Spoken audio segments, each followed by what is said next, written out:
ഈശോയുടെ ഏറ്റവും സ്നേഹമുള്ള സഹോദരങ്ങളെ, ഉയർപ്പ് കാലം മൂന്നാമത്തെ ഞായറാഴ്ചയിലേക്ക് നമ്മൾ പ്രവേശിച്ചിരിക്കുന്നു.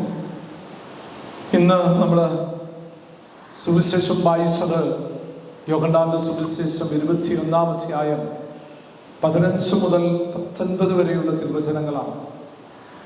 അജപാലകനായ പത്രോസ് എന്ന ഹെഡിങ്ങിൽ എഴുതി വച്ചിരിക്കുന്ന കാര്യമാണ് ഇന്ന് നമ്മൾ വായിക്കുകയും ധ്യാനിക്കുകയും പഠിക്കുകയും ചെയ്യുക.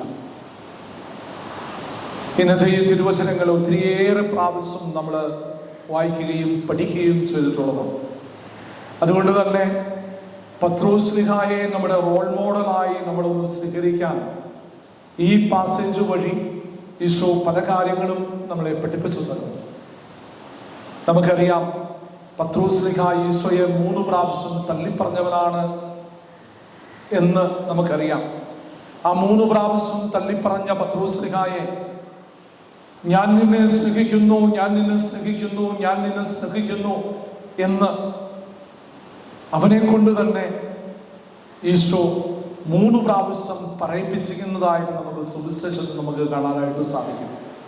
വേറൊരു വാക്കിൽ പറഞ്ഞു കഴിഞ്ഞാൽ ഈശോ പത്രോസ് ശ്ലീഹായ്ക്ക് ഒരു ആന്തരിക സൗഖ്യ ധ്യാനം നടത്തുന്നത് എന്ന് വേണമെങ്കിൽ നമുക്ക് കാണാനായിട്ട് സാധിക്കും. പത്രോസ് ശ്ലീഹാ എന്ന മനുഷ്യന്റെ തെറ്റുകളും കുറവുകളും ഒക്കെ തമ്പുരാൻ എടുത്തു മാറ്റുന്നു, അവനെ ശുദ്ധീകരിക്കുന്നു, അവനെ വിശുദ്ധീകരിക്കുന്നു. അങ്ങനെ തിരുസഭയുടെ ആദ്യത്തെ മാർപ്പാപ്പയായി അവനെ മാറ്റാൻ വേണ്ട ഒരുക്കങ്ങൾ ഈശോ നടത്തുന്നതായിട്ട് നമുക്ക് കാണാനായിട്ട് സാധിക്കും. നമുക്കറിയാം, ഇന്ന് നമ്മൾ വായിച്ചു കേട്ട ഈ പാസേജ് നമ്മുടെ മനസ്സിലേക്ക് ഇടുമ്പോൾ ഏതാനും ദിവസങ്ങൾക്ക് മുമ്പ് പത്രോസ് ശ്ലീഹായുടെ ജീവിതത്തിൽ നടന്നിട്ടുള്ള ചില സംഭവങ്ങൾ നമ്മുടെ മനസ്സിലേക്ക് ഒന്ന് കൂട്ടിക്കൊണ്ടുവരികയാണെങ്കിൽ, പത്രോസ് ശ്ലീഹാ ഇന്ന് നമ്മൾ വായിച്ചു കേട്ട തിരുവചനങ്ങളുടെ ആഴങ്ങൾ അല്പം കൂടി ആഴമായി ഗ്രഹിക്കാനായിട്ട് നമുക്ക് സാധിക്കും. നമുക്കറിയാം, ഈശോയെ 3 പ്രാവശ്യം തള്ളിപ്പറയേണ്ടി വന്ന ആ സാഹചര്യങ്ങൾ, ഈശോയെ എല്ലാവരും ഉപേക്ഷിച്ചു പോയി ഈശോയെ പിടിച്ചുകൊണ്ടു പോയപ്പോൾ, പക്ഷേ അകലെ നിന്ന് പത്രോസ് ശ്ലീഹാ ഈശോയെ അനുഗമിക്കുന്നതായിട്ട് നമുക്കറിയാൻ പറ്റും. അങ്ങനെ പീലാത്തോസിന്റെ അരമനയിൽ അടുത്ത് ഈശോയെ പിടിച്ചുകൊണ്ട് പോകുന്ന ആ സമയത്ത് അകലത്ത് അവൻ അനുഗമിച്ചിരുന്നു. അങ്ങനെ പീലാത്തോസിന്റെ അരമനയുടെ അടുത്ത് ആ സമയത്ത് നമുക്കറിയാം ഒത്തിരി തണുപ്പുള്ള സമയമായിരുന്നു, ആളുകൾ തീ കായുന്നുണ്ടായിരുന്നു. പത്രോസ് ശ്ലീഹായും അവിടെ പോയി തീ കാഞ്ഞു. ആ സമയത്ത് ആ കൂട്ടത്തിലുണ്ടായിരുന്ന ഒരു അമ്മച്ചി പത്രോസ് ശ്ലീഹായെ തിരിച്ചറിയുക, നീയും ഈശോയുടെ കൂടെ നടന്നവനല്ലേ, എനിക്ക് തീർച്ചയാ നീ അവന്റെ കൂടെ ഉള്ളവനാണ് എന്ന് പറഞ്ഞു കഴിഞ്ഞപ്പം, ജീവൻ രക്ഷപ്പെടുത്താൻ വേണ്ടിയായിരിക്കാം ഞാൻ അവനെ അറിയില്ല എന്ന് പത്രോസ് ശ്ലീഹാ 3 പ്രാവശ്യം ആണയിട്ട് പറഞ്ഞു. നമുക്കറിയാം, ആ സമയത്ത് തന്നെ ബൈബിൾ നമ്മൾ വായിക്കുമ്പോൾ ആ 3 പ്രാവശ്യം പറഞ്ഞു കഴിഞ്ഞ് അകലെ ഈശോയെ പത്രോസ് ശ്ലീഹായ്ക്ക് കാണാം, അതുപോലെ തന്നെ പത്രോസ് ശ്ലീഹായ്ക്ക് ഈശോയെയും കാണാം. പത്രോസ് ശ്ലീഹാ ഒന്ന് നോക്കിയപ്പോൾ തമ്പുരാൻ തിരിഞ്ഞ് പത്രോസ് ശ്ലീഹായെ നോക്കി എന്ന് നമുക്ക് സുവിശേഷം നമുക്ക് കാണാനായിട്ട് സാധിക്കുന്നു. ആ ഒറ്റ നോട്ടത്തിൽ തന്നെ പത്രോസ് ശ്ലീഹായ്ക്ക് കാര്യം പിടികിട്ടി. പിന്നെ നമുക്ക് കാണാനായിട്ട് സാധിക്കുന്നത് അലറി കരയുന്ന പത്രോസ് ശ്ലീഹായെ നമുക്ക് കാണാനായിട്ട് സാധിക്കും. പുറത്തുപോയി അവൻ കരയുന്നു എന്ന ബൈബിളിൽ നമുക്ക് കാണാനായിട്ട് സാധിക്കുക. ആ കരച്ചില് തുടർന്നു കൊണ്ടുപോകുന്നു. അനുതാപവും പശ്ചാത്താപവും ഒക്കെ ഉണ്ട്. പക്ഷേ തമ്പുരാൻ എന്നെ കണ്ടു, ഞാൻ തമ്പുരാനെ കണ്ടു എന്നുള്ള വലിയ ചിന്ത വന്നു കഴിഞ്ഞപ്പം കുറേയൊക്കെ പത്രോസ് ശ്ലീഹായ്ക്ക് ആശ്വാസമായിരിക്കാം. അത് കഴിഞ്ഞ് ഏതെങ്കിലും ഒരു സമയത്ത് ഈശോ മരിച്ചു, ഉചിതനായി എന്ന് കേട്ടു. 3-ാം പ്രാവശ്യം ഉചിതനായ അവസരത്തിലാണ് ഇന്നത്തെ ബൈബിളിന്റെ കോണ്ടക്സ്റ്റ് നമുക്ക് കാണാനായിട്ട് സാധിക്കുന്നു.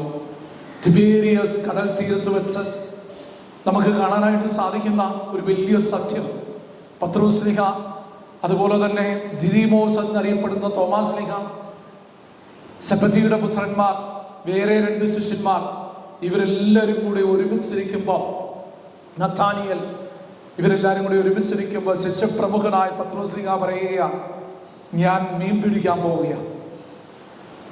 ശിഷ്യപ്രമുഖനാണ്, എല്ലാം പഠിപ്പിച്ചവനാണ് തമ്പുരാൻ അവനെ. പക്ഷേ ആ ഒറ്റ നിമിഷത്തിൽ കൂടെ ഉള്ളവരെ വരെ വിശ്വാസം കളഞ്ഞ് ഞാൻ എൻ്റെ പഴയ ജോലി ചെയ്യുകയാ, എൻ്റെ കുടുംബം പോറ്റാൻ അത് ആവശ്യമാ, ഇനി ഈശോയെ പുറകെ നടന്നിട്ട് കാര്യമില്ല എന്ന് പറഞ്ഞ് മീൻ പിടിക്ക് തൻ്റെ കുലത്തൊഴിലായി മീൻ പിടിക്കാൻ പോകുന്ന പത്രോസ്ലിഹായെ നമുക്ക് കാണാനായിട്ട് സാധിക്കുക.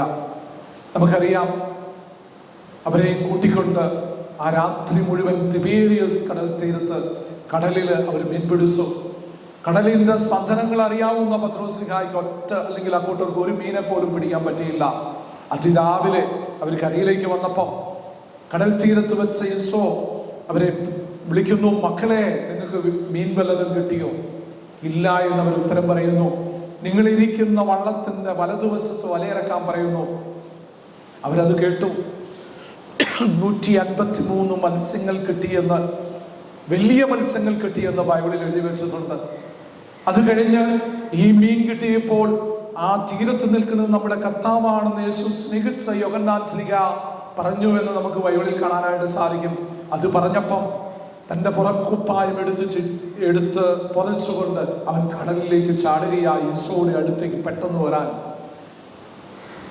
ബാക്കിയുള്ള ശിഷ്യന്മാരും നമുക്കറിയാം, മീൻ നിറച്ച വലയും വലിച്ചുകൊണ്ട് അവർ കരയിൽ വന്നപ്പം മക്കളെ വന്നു പ്രാതൽ കഴിക്കാൻ പറഞ്ഞുകൊണ്ട് ബ്രേക്ക്ഫാസ്റ്റ് ഉണ്ടാക്കി വെച്ച, നിങ്ങൾ പിടിച്ച മീനും കൂടെ കുറച്ചും കൂടെ കൊണ്ടുപോവാം, എന്നിട്ട് നിങ്ങൾ ഞാൻ ഉണ്ടാക്കി വെച്ചിരിക്കുന്ന ഭക്ഷണം കഴിക്കാൻ എന്ന് പറഞ്ഞുകൊണ്ട് ഒരു അമ്മയുടെ സ്നേഹത്തോടെ എല്ലാം മറന്ന് പത്രോസ്ലിഹായ്ക്കും കൂട്ടർക്കും ഈശോ പ്രാതൽ കൊടുക്കുന്നതായി നമുക്ക് കാണാനായിട്ട് സാധിക്കുന്നു.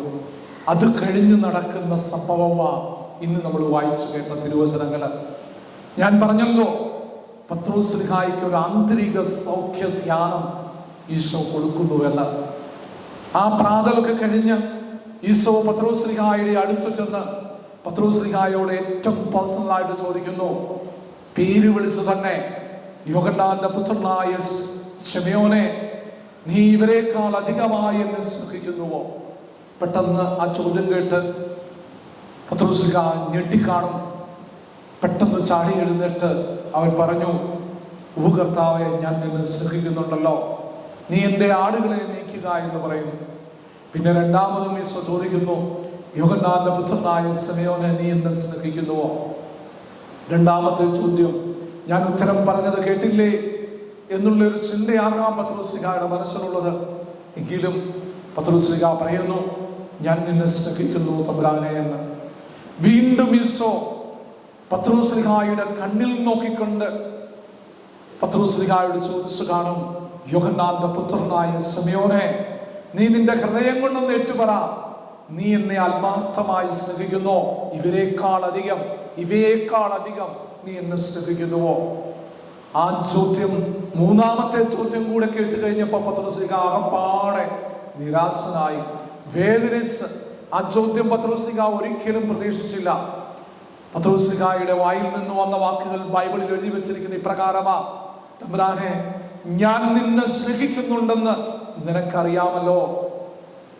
ചിലപ്പോൾ അത് കഴിഞ്ഞൊരു പൊട്ടിക്കരച്ചിലാകാം അവിടെ സംഭവിച്ചത്. സ്നേഹമുള്ളവരെ, ഇതുകൊണ്ട് അച്ഛൻ പറഞ്ഞത്, പത്രോസ്ലിഹായ്ക്ക് ഈശോ കൊടുത്ത ഒരു ധ്യാനം, ഒരു ആന്തരിക സൗഖ്യ ധ്യാനം ആണ് നമുക്ക് കാണാനായിട്ട് സാധിക്കുന്നു. ഇന്ന് ഈ ഞായറാഴ്ച നമ്മുടെ ഈ പള്ളിയിലിരിക്കുമ്പോൾ ഈശോ ഇതേ ചോദ്യം തന്നെ എന്നോടും നിങ്ങളോടും ചോദിക്കുന്നു എന്നുള്ള ചിന്തയാണ് അച്ഛൻ്റെ മനസ്സിലുള്ളത്. നമ്മുടെ ഓരോരുത്തരുടെയും പേര് ചൊല്ലി വിളിച്ച് ഈശോ ഇതേ പത്രോസ്ലിഹായോട് ചോദിച്ച അതേ ചോദ്യം തന്നെ എന്നോടും നിങ്ങളോടും ചോദിക്കുമ്പോൾ പത്രോസ്ലിഹായെ പോലെ എനിക്ക് പറയാൻ പറ്റുമോ? ഇവയേക്കാൾ അധികം നീ എന്നെ സ്നേഹിക്കുന്നു എന്ന് ഈശോ ചോദിച്ചാൽ ഞാൻ ഉത്തരം പറയും. ചിലപ്പം പത്രോസ്ലിഹായെ പോലെ ആദ്യത്തെയും രണ്ടാമത്തെയും ചോദ്യത്തിന് ഉത്തരം പത്രോസ്ലിഹ പറഞ്ഞതുപോലെ പറയുമായിരിക്കാം, ഞാൻ നിന്നെ സ്നേഹിക്കുന്നുണ്ട്. അതുകൊണ്ടായി ഞായറാഴ്ച പല തിരക്കുമുണ്ടെങ്കിലും പല ബിസിനസ് ഉണ്ടെങ്കിലും അതൊക്കെ മാറ്റിവെച്ച് ഞാൻ ഇന്ന് പള്ളിയിൽ വന്നിരിക്കുന്നത്. ചിലപ്പോൾ നമ്മുടെ എക്സ്ക്യൂസുകളും ആ പല തടസ്സങ്ങളൊക്കെ പറഞ്ഞ് ഞാൻ നിന്നെ അത്രമാത്രം സ്നേഹിക്കുന്നു, ഞാൻ മാതൃക നൽകുന്ന ഒരു അപ്പനാ, മാതൃക നൽകുന്ന ഒരമ്മയാ, അല്ലെങ്കിൽ എൻ്റെ അപ്പനും അമ്മയും എന്നെ പറഞ്ഞു പഠിപ്പിച്ച കാര്യങ്ങൾ മനസ്സിലാക്കിയ ഒരു യൂത്താ എന്നൊക്കെ പറയാൻ പറ്റുമായിരിക്കും. അതുകൊണ്ട് ഞാൻ നിന്നെ സ്നേഹിക്കുന്നുണ്ട് എന്ന്. തമ്പുരാന്റെ ആ മൂന്നാമത്തെ ചോദ്യം നമ്മളെ കണ്ണിൽ നോക്കിക്കൊണ്ട്, ഈ അൾത്താരിരിക്കുന്ന പൊന്നു തമ്പുരാൻ നമ്മളെ നോക്കിക്കൊണ്ട്, നീ എന്നെ സ്നേഹിക്കുന്നോ? ഇവരെക്കാൾ അധികം, നിനക്കുള്ളതിനേക്കാൾ അധികം എന്ന് തമ്പുരാൻ എന്നെ കൈ ചൂണ്ടിക്കൊണ്ട്, എന്നെ മാത്രം നോക്കിക്കൊണ്ട് ചോദിച്ചാൽ ഒരുപക്ഷെ ഞാൻ ചൂടിപ്പോകുമോ? എൻ്റെ അവസ്ഥ ഒരു ഫോട്ടോ കോപ്പി എടുത്ത പോലെ മറ്റാർക്കും അറിയില്ലെങ്കിലും തമ്പുരാൻ അറിയാം. എൻ്റെ ഹൃദയവിചാരങ്ങളും എൻ്റെ പരിമിതികളും എൻ്റെ തഴക്കദോഷങ്ങളും എന്നിലെ ബലഹീനതകളും എല്ലാം തമ്പുരാൻ മനസ്സിലാക്കിക്കൊണ്ട് ഈ ചോദ്യം എന്നോട് തന്നെ ചോദിച്ചാൽ പത്രോസ്ലിഹായെ പോലെ കരഞ്ഞുകൊണ്ടെങ്കിലും തമ്പുരാനെ നിനക്കെല്ലാം അറിയാലോ എന്ന് പറഞ്ഞുകൊണ്ട് ഞാൻ നിന്നെ സ്നേഹിക്കുന്നു എന്ന് ആത്മാർത്ഥതയോടെ പറയാൻ സാധിച്ചാൽ എനിക്ക് തോന്നുന്നു പത്രോസ്ലിഹായുടെ ആ വലിയ മാതൃക നമുക്ക് സ്വന്തമാക്കുന്നു. ഇരുതല വാളിനേക്കാൾ മൂർച്ചയേറിയതാണ് തമ്പുരാന്റെ ഈ തിരുവചനമെങ്കിൽ ആ ഇരുതല വാളിനേക്കാൾ മൂർച്ചയേറിയ ഈ തിരുവചനം നമ്മുടെ ഹൃദയത്തിലേക്ക് തുളച്ചു കയറട്ടെ. നമുക്കറിയാം പത്രോസ് ഒത്തിരി ബലഹീനനായ മനുഷ്യനായിരുന്നു. പക്ഷേ ഓരോ ബലഹീനതകളിലും ഓരോ പരിമിതികളിലും ഓരോ തമ്പുരാനിൽ നിന്ന് അകന്നുപോയ സാഹചര്യത്തിലും പത്രോസ് രക്ഷപ്പെട്ടത് ഞാൻ ചെയ്തത് തെറ്റാണെന്ന് മനസ്സിലാക്കി കഴിഞ്ഞപ്പം ആ നിമിഷം തന്നെ പത്രോസ്ലിഹാ കർത്താവിനെ നോക്കിയതായിട്ട് സുവിശേഷം നമുക്ക് കാണാനായിട്ട് സാധിക്കുന്നു. ആ ഒറ്റ ചിന്ത മാത്രം പ്രാക്ടിക്കലാക്കിയാൽ മതി.